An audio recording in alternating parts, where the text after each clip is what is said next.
And we there's so will. much misunderstanding these days. And I think a lot of this is by design. I think it's a psyop. Absolutely. I think that the government is trying to confuse us about the labels fascism, Nazism, communism, so that people are so bloody confused that they don't know one from the other. And so tonight, the idea was to bring Caleb in and take some questions, sort of like we do on Ask the Inspector with Scott, where the audience will submit some questions and Scott will answer them live on the air. So, Caleb and Tyler, if you're both game, let's see what the audience thinks about communism. Let me say a little prayer first. Hit me with your best shot. Bring it on. Hit me with your best shot. Please, God. And we do have a call-in number. If you'd like to phone in your question, you can submit it in writing or you can call it in. And the number's at the bottom of the screens. Just call us up at 888-243-2139. That number again is 888-243-2139. We'll go to the phones here in a minute. And we're going to take our first question here from Denise. She's in Omaha, Nebraska, right here in the heartland. And Caleb, she asks, or Tyler, either one of you can take this question. Why do the Russians hold Joseph Stalin in such high regard today? Is everything we've been taught by Western establishment historians about Joseph Stalin a lie? We tried to get Grover on here. Grover Furr has written the definitive book, but Caleb, this is like T-ball for you. It's like underhanded. Your dad's pitching to you. Knock this out of the park, sir. The reason Stalin is so loved in Russia is because he oversaw a vast improvement in living standards. People went from living in huts without running water and electricity to living in modern housing units, fully electrified, running water, wiped out illiteracy, built huge universities across the country, built some of the world's biggest power plants, built a modern steel mill. In a process of 5 or 6 years, the country went from like the Middle Ages to modern industrialization. And at the same time, the rest of the world was having a Great Depression. And if you go read Time magazine, even mainstream sources from those years, people were marveling at the amazing economic achievements. The whole country just pulled itself up very, very rapidly. They were making some of the best films at the time. Sergei Eisenstein, the father of the montage. They were making some of the best music, Shostakovich. It was a period where the rest of the world was crashing and burning in a Great Depression, and Russia was surging ahead. And then they got invaded by a huge industrial power, a huge war machine from the Nazis. They defeated the Nazis. And then they rebuilt the country once again after a devastating war. And then they invented space travel. People in outer space. Nuclear. They had a nuclear weapon too. But they couldn't find anything to eat, Caleb.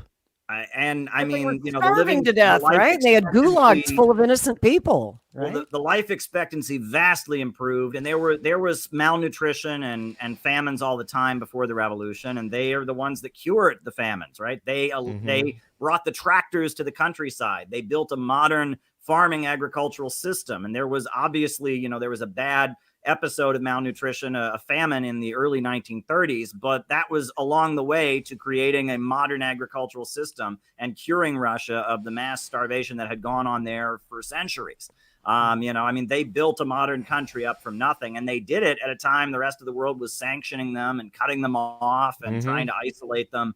The Koch brothers, you've heard about the Koch brothers. Their father, Fred Koch, he was a chemist in the United States, and Stalin hired him to go to the Soviet Union and run their oil industry. And he made millions of dollars helping Stalin set up the Soviet oil industry. Henry Ford went over there and helped set up car plants. I mean, it seemed like every American company was trying to get into the Soviet Union and help them build, because they were just a factory of growth during those years, rising up from nothing and doing it very rapidly. And they were doing it at a time the rest of the world was having an economic crisis because they didn't have that problem over there. They didn't have the problems of overproduction, poverty amid plenty, poverty created by abundance that we have in the capitalist West that had caused the Great Depression. So they still love their Uncle Joe. We were just sharing with the audience before you came in. We have a phone call. And in the last 10 years or so, the numbers just keep going up and up and up in Russia. Their regard for Stalin as time goes by goes up, not down. even though they haven't been a communist country for some 30 odd years now, they still love their Uncle Joe. Well, when I've been over to Russia, I think we got a phone call. Oh, okay. Sure. Jeff said we got a phone call. I'm not sure if we're going to get this to work yet. We might have to test this some more. Caller, are you there? Hello? No, we did have a call, but it's not working. Sorry about that. Oh, darn. More testing Sorry, guys. We've been The devoting our phone life. system is new. We're trying phones for He's the first calling time from this Stalin's Russia. Nothing works. So that's Funny. you know, when I think space travel, I think famine. Those two things just go directly together. You know, Sputnik and hunger, And starvation. A lot of Russians that aren't communist look up to Stalin as just like a great leader of the country. He built a modern country. He defeated the invader. He they look at him like a French person might look back on Napoleon, or we might look back on Abraham Lincoln or George Washington. Right. You know, they see him as just a very important figure in building their country up and making a strong modern country. And he's respected in that way. And the way that Stalin is talked about in U.S. media, I must say, is just absolutely unfair, right? I hear all the time on American television, they say Stalin was worse than Hitler. Stalin was worse than Hitler. I've heard this so many times. People say it. Let's talk about this. Let's talk about this for just a second, right? What did Hitler do? He rounded up a group of people on the basis of their race, ethnicity, religion, took them to camps where he gassed them to death on the basis of their race, religion, or ethnicity, right? Millions And their of people politics. Let's not forget their politics. Yeah, millions of people rounded up and killed because of their ethnic background, genocide. What is Stalin accused that is remotely near that? These big numbers you hear, that comes from famines. And this is the guy who cured the famines, right? So maybe there was mismanagement along the way, but he's the guy who cured the famines. So you're blaming him for something he got rid of. That doesn't work. And then they say, well, the gulags, most people survived. You know, most people went to the gulag for a year or two and then they got out. And that was the prison system. And I will add, there is far more people in our American prison system right now in pure numbers and in percentage than were in the gulag system during Stalin's That's no lie. That is true. You know, and the gulags were awful. I'm not saying, their conditions were obviously worse than our American prisons, but most gulag prisoners, they went there, they served their time, and they got out. And a lot of them were there for rape, murder, theft, regular crimes. Or being Nazis. Let's not forget a lot of them were just plain Nazis. And of course they complained. Stalin was so mean to me. He did the unforgivable. He put the what do you think he's gonna do? He put the Trotskyite liberals in their place. We can all agree that especially 1936, 1937, 1938, there was an episode of mass panic in the USSR about Nazi spies. And a lot of people who had like a grudge against their neighbor turned their neighbor in, and their neighbor went to a gulag and he shouldn't have. And we all can agree that there were a lot of innocent people who got arrested during that time, who got persecuted. And we shouldn't make light of that. There's some communists on the internet make gulag memes and all that. I'm not about that, right? We need to be sensitive. That was a hard time. But you cannot equate that with what Hitler did. The Holocaust, the horrendous act of mass murder that the world knows about in the Holocaust, and having a famine or having prison camps where people leave, that's not the same thing. And it is just so amazingly unfair that whole careers have been made. This guy, Timothy Snyder at Yale, has written a whole book called Bloodlands, trying to make the case that somehow Stalin was worse than Hitler. And it's unbelievable. This guy's become the head of Russian studies at Yale, and his book has been debunked point by point. Grover Furr, a great scholar from New Jersey, has just read the research and just debunked it. Can you hear me? It's amazing. Oh, now I think we have another caller. Let's try one more call. Hey, caller, turn down the speaker on your computer, and then we should we'll have you in the podcast. Just listen through your phone, and you'll be able to hear us okay if you listen through your phone. Turn off your speaker. Yes. Can you hear us? Can you guys hear him? And speak up loudly. Yes. Go ahead, caller. Hello. Okay, I guess you can hear me. Talk louder. I agree with them. Yeah, can you hear me? Okay, I'm going to just talk as if you're hearing me. I agree with everything you said about Stalin. I'd like to also point out that one fact I didn't know was what Scott Ritter said about all the Nazis in the Ukraine that were sent to the Gulag after the Second World War, and then hideously Khrushchev let them all out. Yeah. and that's one of the reasons Nazism was developed in the Ukraine. I just wanted to add that tidbit. Great point. That makes me extremely angry. What Khrushchev did. Well, and if you read Grover Furr, there did seem to be some element of truth to the fact that there probably were Nazi spies in the Soviet Union. I mean, that would only make sense. So, it's worth hearing and that the side Nazis, as well. Yeah, they funded a number of different insurgencies among different ethnic groups. They funded a group of Chechen separatists, Islamic separatists in Chechnya. They funded, Stepan Bandera and his people. They were trying to tear the Soviet Union out, and they funded different groups, different insurgencies. And the Soviet Union, they had a policy of moving people around on the basis of their nationality during the war. And a lot of people describe that as if that's genocide or something, but it was actually quite strategic. And that saved the lives of millions of Jews, because if you were Jewish and you were in an area the Nazis took over, you got killed very quickly. And so they moved Jews around to make sure they wouldn't be in areas where the Nazis took over, things like that. And, and that when you'd have an insurgency backed by the Nazis among the Chechens, they would move everyone out of the area so they could just go in and fight the insurgents. These were tactics that they had to use. When you have a war where 20 million people are dying, and I mean, you can't imagine the circumstances these people were under. And that's what I urge people to think about. I mean, what these people were up against, what the Soviet Union was up against. I mean, the sacrifices they made, the choices, the decisions they had to make on the battlefield. I heard it was like can't relate to. I heard it was like 1 in 13 Russians died in World War II, something like that. Yeah. Guys, I was going to recommend, and I just finished watching it. It took me 3 months to watch this documentary film. Are there any Burt Lancaster fans out there? Right? I love Burt Lancaster. I don't know about you, but in 1978, Burt Lancaster raised the money himself to finance a documentary film called The Unknown War. Lancaster traveled to the Soviet Union and got unprecedented access during the Cold War to their archives. Jeff, if you wouldn't mind taking that collar down in the headphones, it's a little loud. There's a lot of noise. He traveled to the Soviet Union.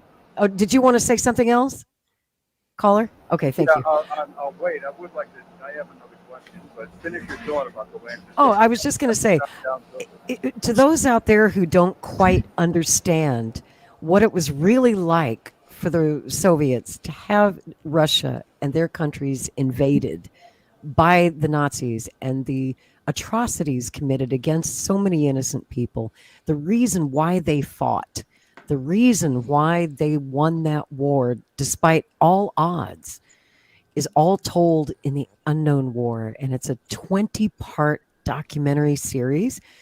At the time, it was remarkable because it was cooperation between the superpowers in the 1970s when we were supposed to be hating each other. It aired simultaneously on PBS stations here in the United States and also on Soviet TV. That was 1978. And, kind of a sad side story to that is that around that time, the Soviet Union went into that war in Afghanistan. And the United States, anyway, pulled The Unknown War off the airwaves and wouldn't show it here because of the Afghanistan war.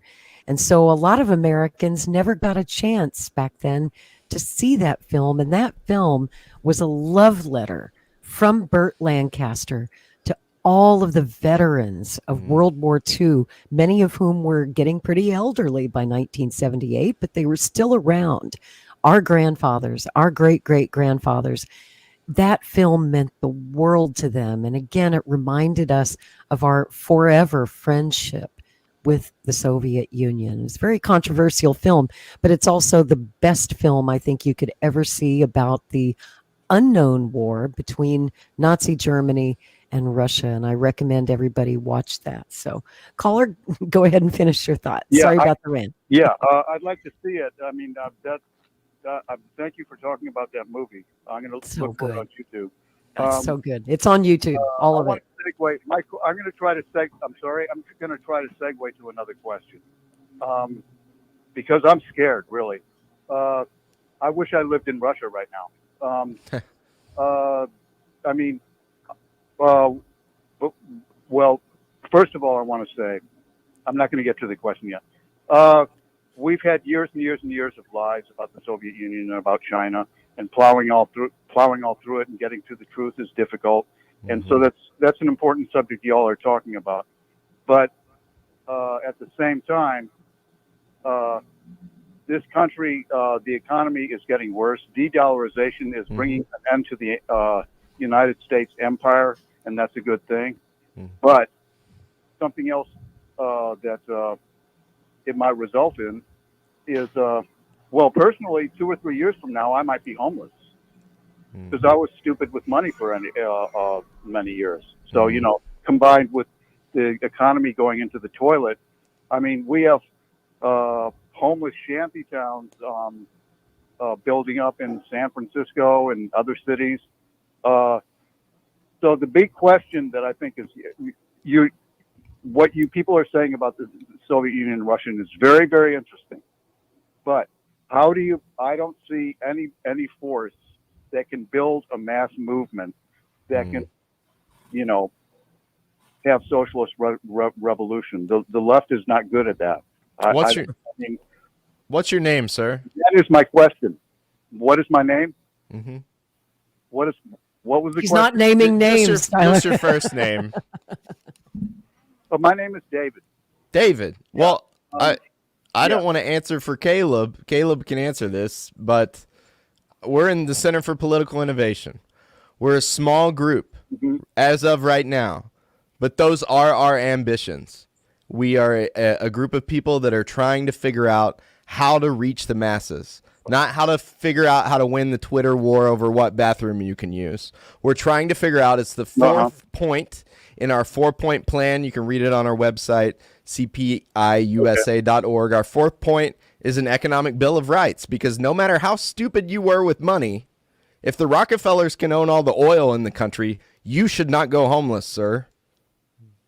And we're trying. Yeah, but, we hope you'll help us. Yeah. We need as many people to help us as possible, but we are going to try. And if they kill us, go ahead. I don't care, but we're going to try to do it. All right?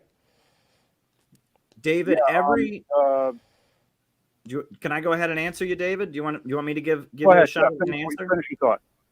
Well, David, every revolution in history has started with a division in the ruling class.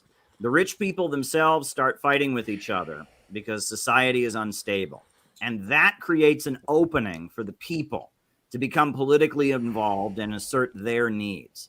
And right now, if you look at January 6th, what happened with Trump, if you look at how Biden called half the electorate fascists in the lead up to the last vote, we are seeing big divisions in the ruling class. And at this point, a very big percentage of the U.S. public is against these wars. And there's a lot of people even in the Pentagon who are against these wars. Some of the strongest anti-war voices come out of the Pentagon.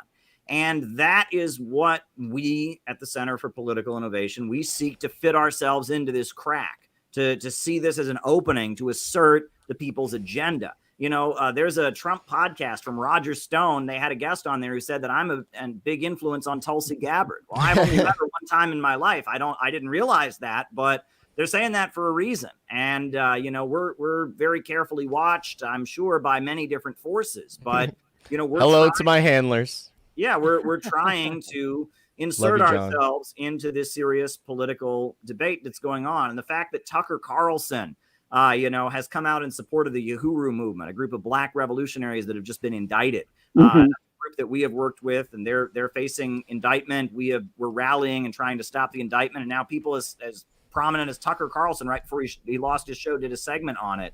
We are trying to insert ourselves into the fight going on amid the ruling class right now to open the door for the people to have a real agenda. And that is what I think you can kind of look on. To have a revolution, you need 3 things. You need a serious crisis in society, a crisis so big there's a fight in the ruling class. Check. Second, you need mass rebellions and uprisings among the people where the people just can't take it anymore. Check. And third, you need an organization that is capable of transforming those mass rebellions and uprisings among the people into a struggle for political power. And we're working on that. Yeah, so that's kind of the situation that we're in, but it's the time for fooling around and being silly is over. And I think there's a lot of people in the United States who talk about socialism and communism that are just fooling around and just being silly. And in some cases, they're just helping the more dangerous wing, the Joe Biden degrowth, pro-war, World War III wing of the ruling class. We're not doing that.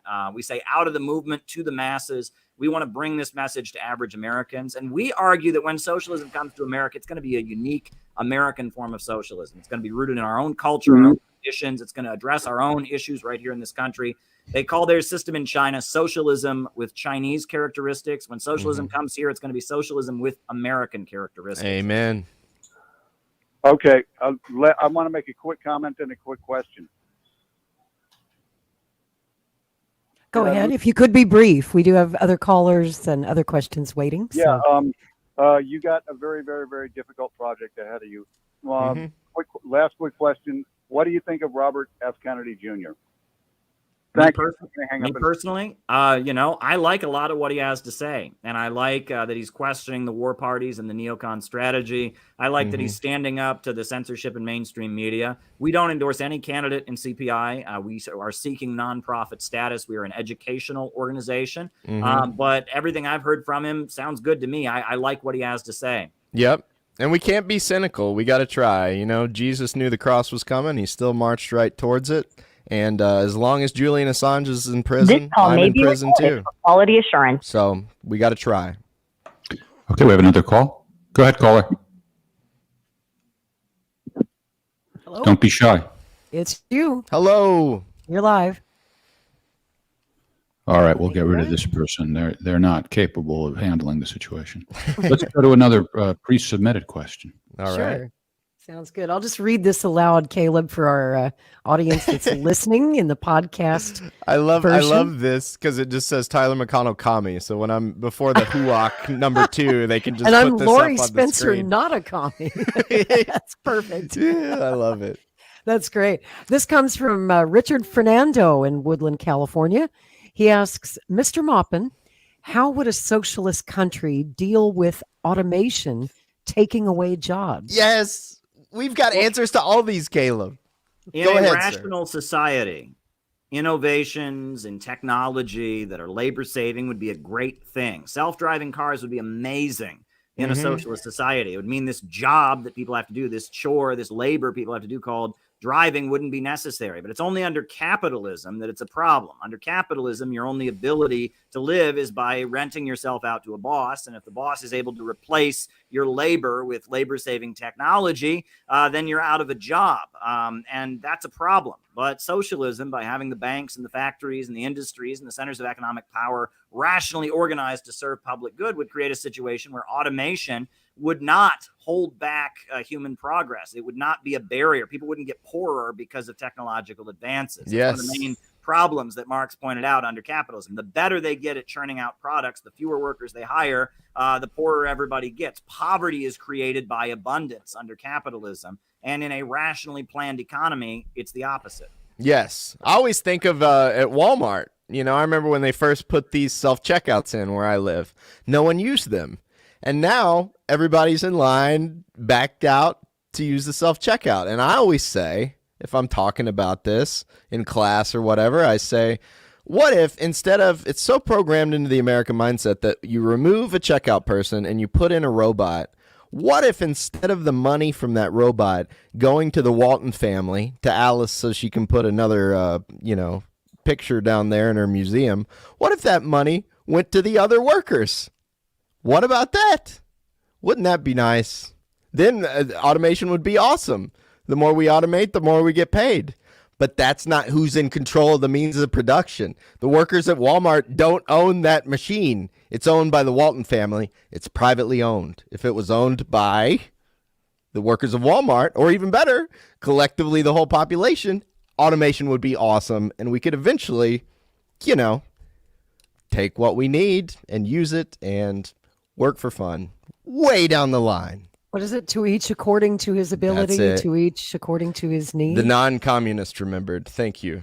And that's the ultimate goal of a world with so much wealth and so much abundance, where technology has advanced so much that people only have to work because they feel like it. Labor becomes life's prime want, no longer a necessity. A world without a government, where there's no need for a state or prisons or police or laws, where there's just so much wealth and abundance that has been created that people can just kind of live harmonious, free lives. The fulfillment of every individual is the fulfillment of all. That's the ultimate goal. But that's only possible by eradicating scarcity, getting rid of any want, any poverty. And that's the goal of communism. That's the ultimate goal. The road there is having the banks, factories, major centers of economic power, the industries, the natural resources controlled by the people, so that growth can be no longer held back by this crazy for-profit system that we have. Fusion energy. I got another question for you, or rather, Croaky has a question for you guys. And you probably get this all the time. What is the difference between communism and socialism? Well, I wanted Caleb can answer that. He can answer all these questions far better than me. But I will say what stuck with me from what I've learned was there's this famous quote from Lenin, and he said capitalism is from each according to his ability to each according to his profit, something like that. And then he said socialism was from each according to his ability to each according to his work. So socialism is this in-between stage. But once you're able to invest enough in the means of production and technology, like fusion technology, then you can AI. If those are owned collectively, then you can eventually get so productive that you can just have a Tesla for a penny, and then you're at communism. But until technology's at that point, you can't have communism. Did I get that right, sir?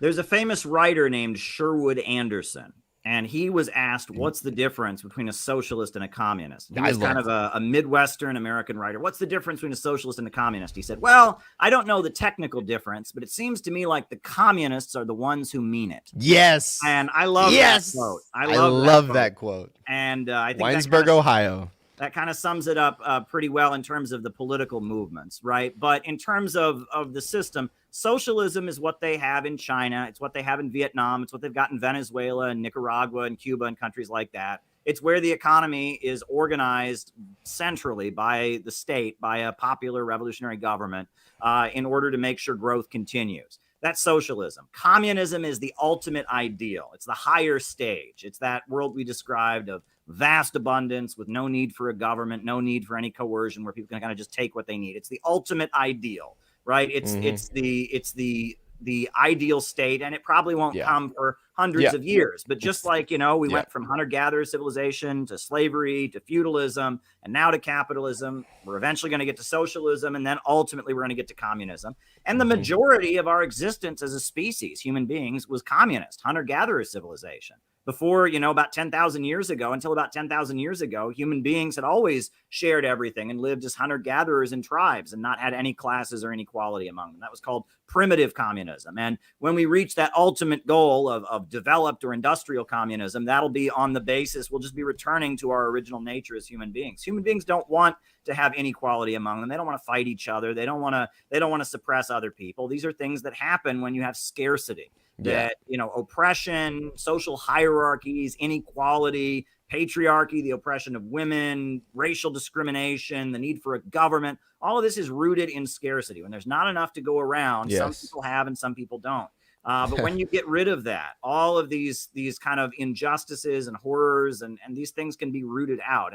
But it's rooted in economics. It's rooted in the material foundations. Communism is about the struggle to eradicate scarcity by getting rid of an irrational, profit-centered mode of production. Through growth. Perfect answer. And that leads to an excellent question that kind of ties into that. I'm going to read this one first, Jeff, from Scott Johnson, who asks, is a recession in a capitalist economy a degrowth way of correcting itself? Great question. Well, a recession in a capitalist economy is rooted in overproduction. This is the boom-bust cycle. This is just natural. Capitalism has this built-in problem.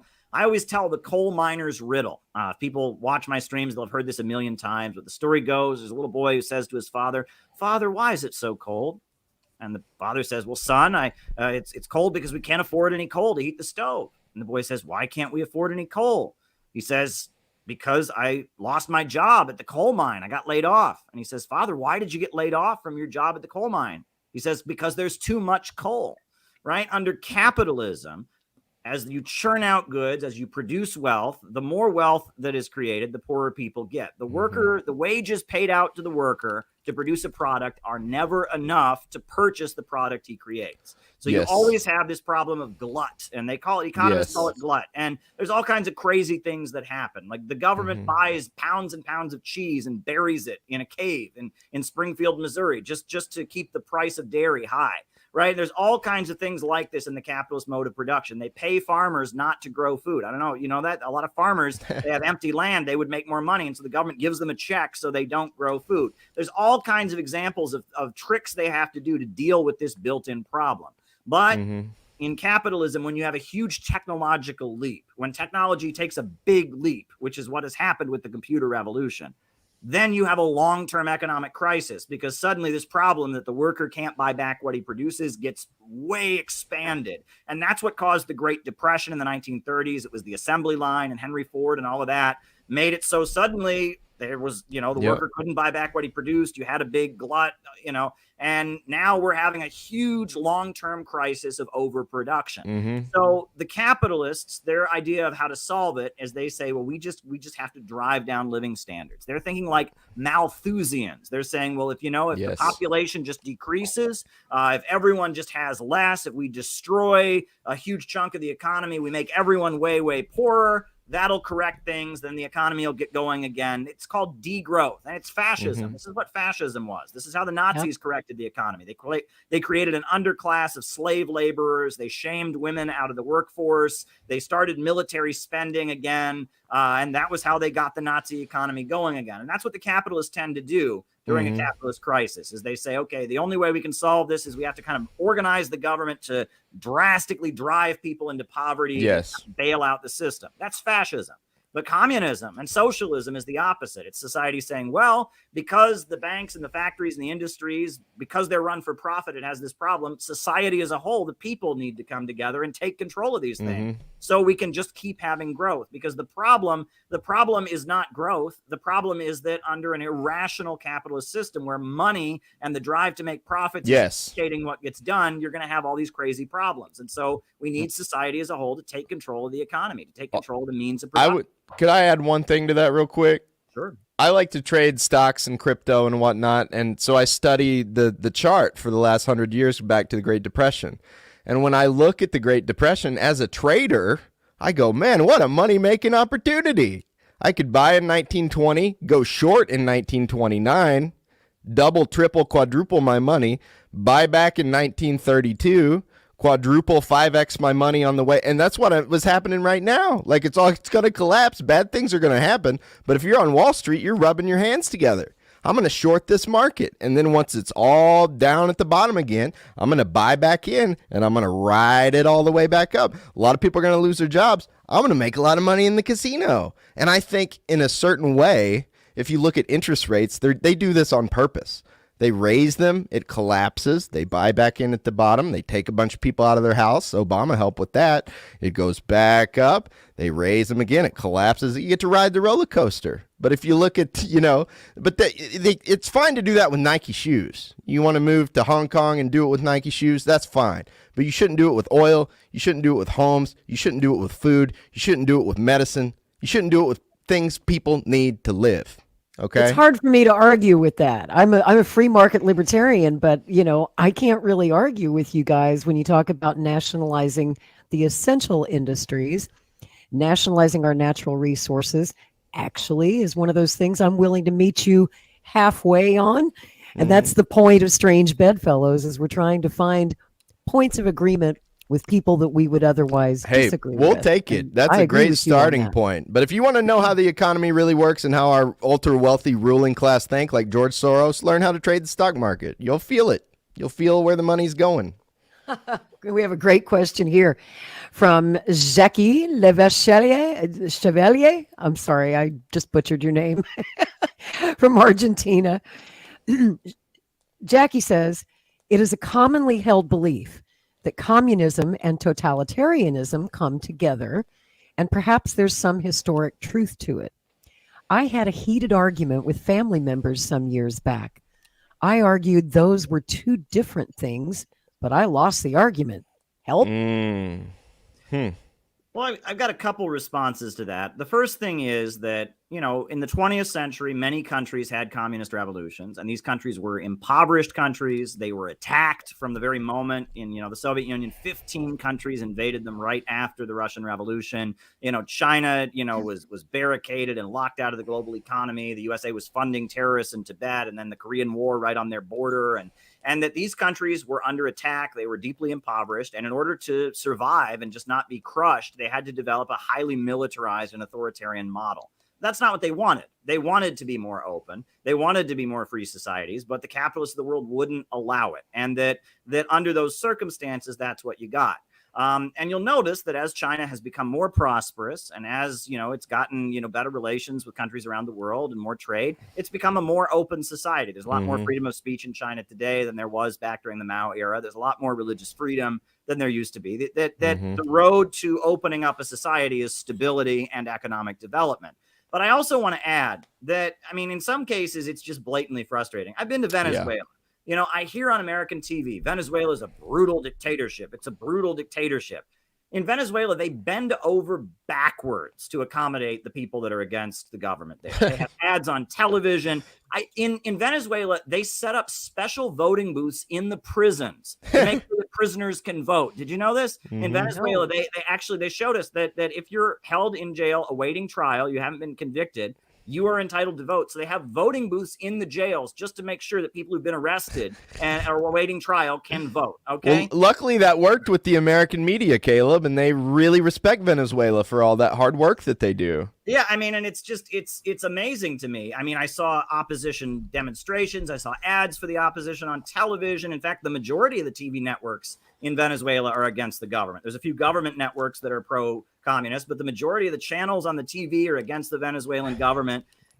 Venezuela has done everything they can to say, look, we're going to allow the opposition to exist. And still, if you turn on American TV, there's still just a brutal totalitarian dictatorship. They're eating zoo animals. And so it doesn't matter. No matter what, if there's going to be a communist revolution somewhere, the New York Times is going to call it a brutal authoritarian regime. It's totalitarianism when they lose. That's how they put it. I will never forget. I read an article. There's a big theme now among academics. They talk about democratic regression. This is a big theme. Democratic regression. Societies that are democratic, like Russia and Venezuela, they regressed into totalitarianism. And it's like, how did they regress? Well, the people voted for Putin. The people voted for Maduro or Hugo Chavez. But then these leaders tampered with the independent institutions. And I'm like, wait, what? Yeah, when they got elected, they changed the way the military works. They changed the way the economy works. And so then it's not democracy anymore. So even if the people vote for you and you get into office, but you change society based on what people wanted when they vote for you, it stops being a democracy. That's how they think, basically. If they can't de facto be in charge, because before Hugo Chavez, before Maduro, the military of Venezuela was controlled by the American military. The economy of Venezuela was controlled by Wall Street. BP, and then British Petroleum. So that, by definition, stops being democracy, right? In the 90s, Wall Street and Bill Clinton, they ran the former Soviet Union, and it was poverty and it was misery, and they called it democracy. But then the people of Russia elected Putin, and Putin changed things, and all of a sudden, it's not democracy anymore because he changed it. He tampered with those independent institutions. They call it dictatorship when they lose. That's all there is to it. And there will never be a socialism that the New York Times will approve of. There will never be a socialism that your college professor isn't going to tell you is a brutal, horrible regime. And let's not forget that they have backed so many brutal, authoritarian, tyrannical regimes around the world just because they're against communism. Do you think Saudi Arabia, that's backed by the United States, armed by the United States? Park Chung-hee, Pinochet, military juntas in Argentina. There have been so many brutal authoritarian regimes that are anti-communist, that are armed and propped up by the United States. So that's just a bunk argument that people make, I have some thoughts on that one too. I would recommend anyone that thinks they eat zoo animals in Venezuela, watch On the Gray Zone, Max Blumenthal's channel. He goes in a mall in Venezuela, buys craft beer and a Cinnabon. So which is it? Is it Cinnabon or is it zoo animals? Because you can't have it both ways. Okay. And he's on video. I don't know. Is he really in Venezuela? Sure looks like it to me. So Is that what do you think? Do you think the American media is going to tell you the truth? Come on. I also find it really interesting. Around that same time, 1947, Taft-Hartley, CIA, they started to conflate. They came up with this word totalitarianism. Totalitarianism. Now, this is what I think this might be a disagreement with Lori. Strange Bedfellows will disagree. But I like Marxist-Leninism because it seems to me to have a real idea about power. And some people I want to be like, they're like, well, that's not what the law says. I'm like, oh, my sweet summer child. What the law says? Do you think Hitler just stood up all by himself and was like, everybody do this? And everybody was like, yeah, let's do that. No, totalitarianism isn't a thing. Like, it's like you have to build political power and you have to get buy-in from the local population. Okay? But totalitarianism was a beautiful concept that they just came up with where they could heap communists in with the Nazis, say they're all bad, you know. But go ask Julian Assange about totalitarianism in our beautiful, sweet, free First Amendment democracy. Freedom of the press. Yeah. You sweet summer children, get real. So do we have any more questions for Caleb? Got another one here. Oh, yay. Colonel McGregor. This is from, oh boy, I hope I can pronounce your name, Sergey. Sergey, somebody want to help me with this? Caleb, are you good with Russian names? I'm just going to call you Sergey. There you go. Well, at least you got that part right. I can say Chicago. I used to say Serge until everybody scolded me for it. So. At least I think I got Sergey correct. Yes, you did. You did. Good. Colonel McGregor, Seymour Hersh, and to a lesser extent, Scott Ritter, Aaron Mate, and even Caleb Maupin sometimes make me cringe when they talk about Soviet history, repeating some stale anti-Soviet propaganda myths. Do you think it worth the effort to educate yourself and your audience better? Caleb, you bad boy. You need to open those books.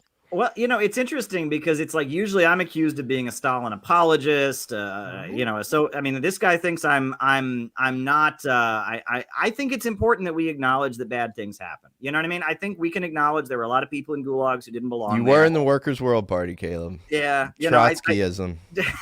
I think it's important to just kind of admit that everything wasn't perfect, because that's a really common thing that you'll get, right? Is you get people who say, oh, he's saying North Korea is a paradise. No, it's not. It's a country that's under attack by U.S. imperialism. It's trying to survive. They've had great achievements for their people, but it's a pretty rigid place. And I feel like it's necessary. You know, there was a time in my life where I did just kind of blindly, you know, think that these countries were completely perfect and all of that. And having spent some time in the anti-imperialist world, there are problems there. I mean, they have issues with corruption. They have other problems. And I think it's important to acknowledge that and be real. You know, I appreciate that Sergey is just so pro-Soviet that he wants to just, you know, rip everything to shreds and all of that. But I think it's important to acknowledge, you know, one thing is everyone in America has met a Cuban or has met somebody from some country, and they think they know all about communism because they talk to this person.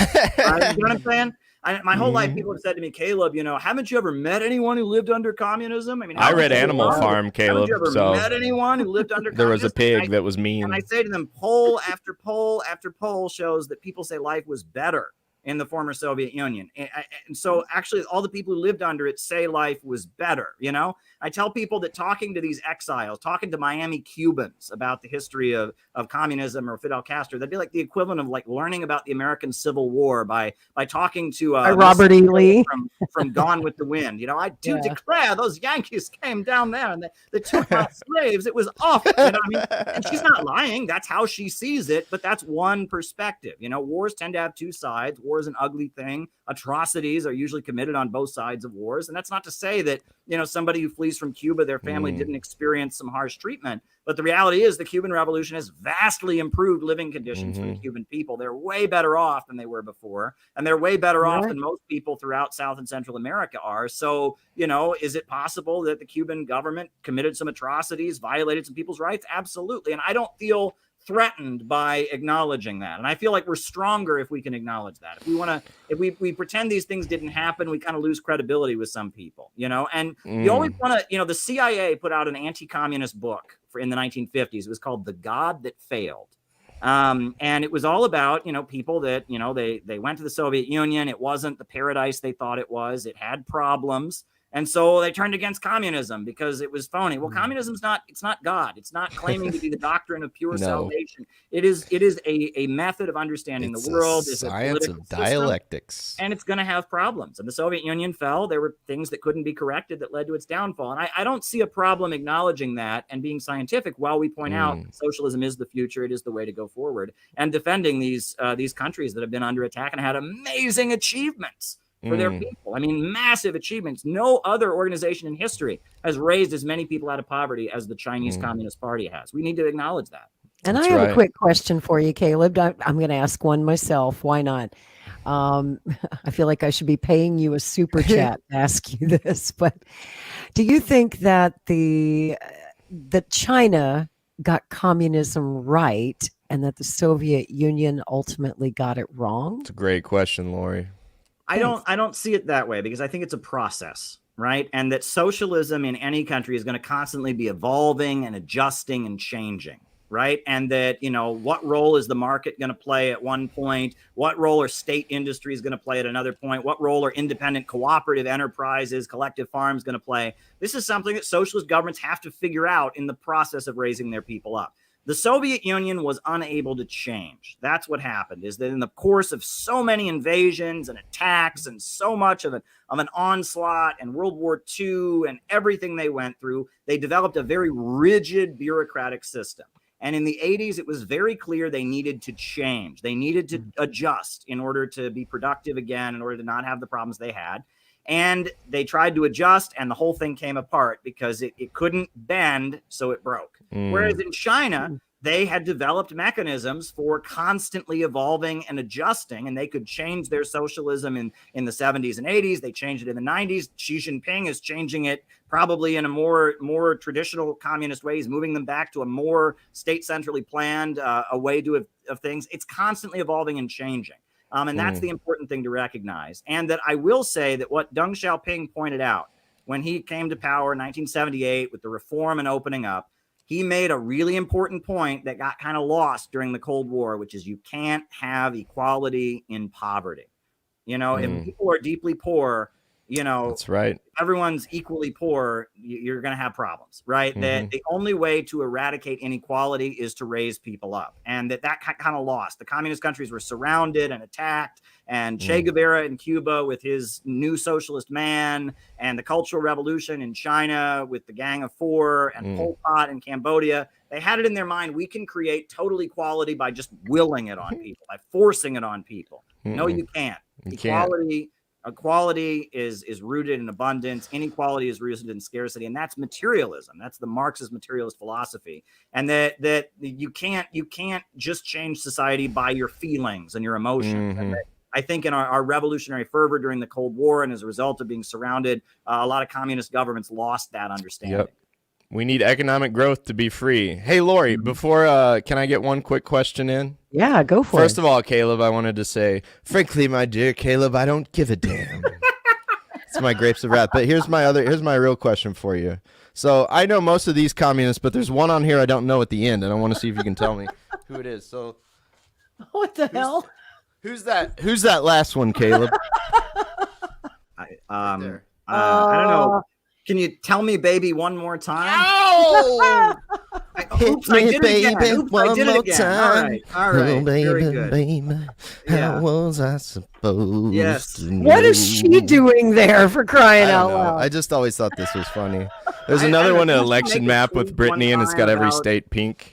I think you were on the Red Lettuce podcast, and the guy had this background. Yeah, I think she made a tweet one time about like communism is the answer or something, and people freaked out. She did? I think she did. Yeah, and it got some attention. I don't know if she just did it as a joke or what, but who knows?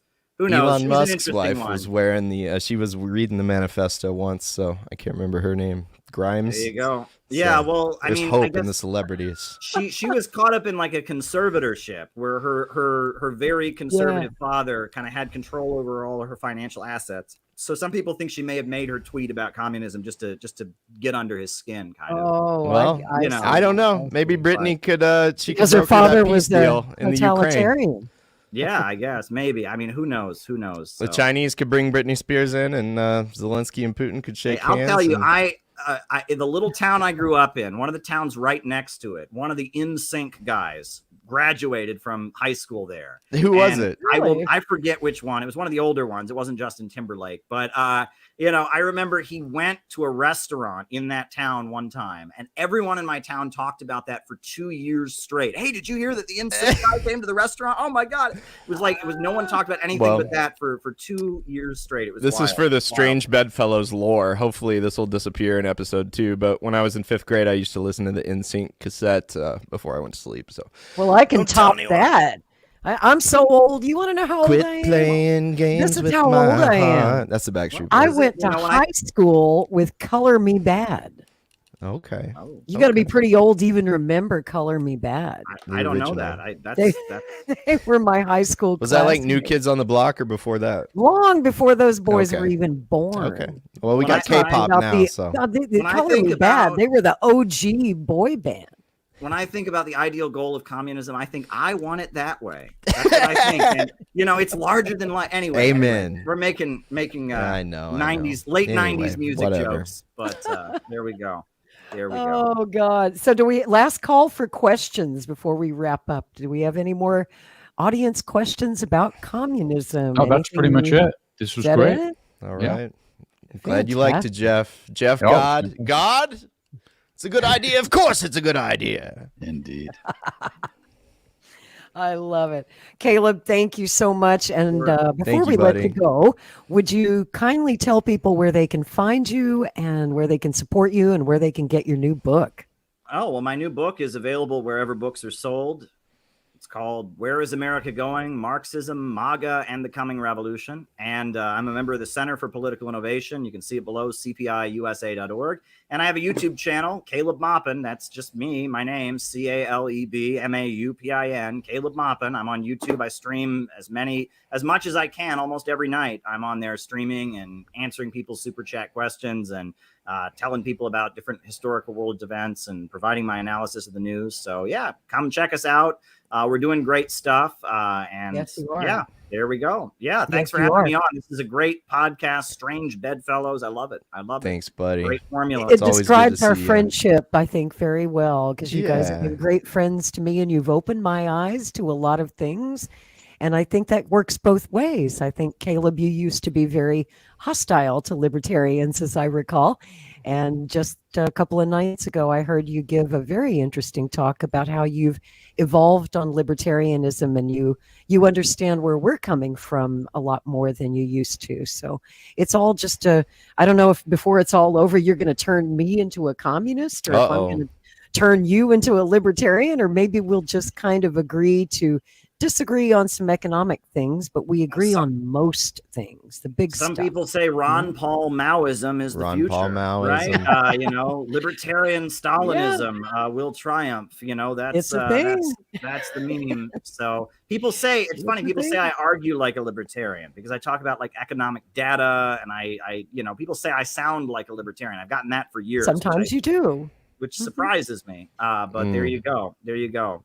So there It's you true. go. And by the way, folks, I wanted to tell you guys that if you weren't aware, CPI was a co-sponsor of the Rage Against the War Machine rally That's right. in DC. And as members of this channel well remember, Scott Ritter was prevented from speaking at that rally. Remember, they invited him, then they disinvited him, and then they invited him, and then they disinvited him again. And Caleb was, I believe, the first to stand up for Scott and say, hey, Yes, he this is was. not right what you guys are doing, and trying to silence Scott Ritter. And that's how his friendship with Scott Ritter began. And when Scott was banned from speaking at that anti-war rally, it was Caleb and the Center for Political Innovation who very kindly offered Scott a microphone at their event after the rally.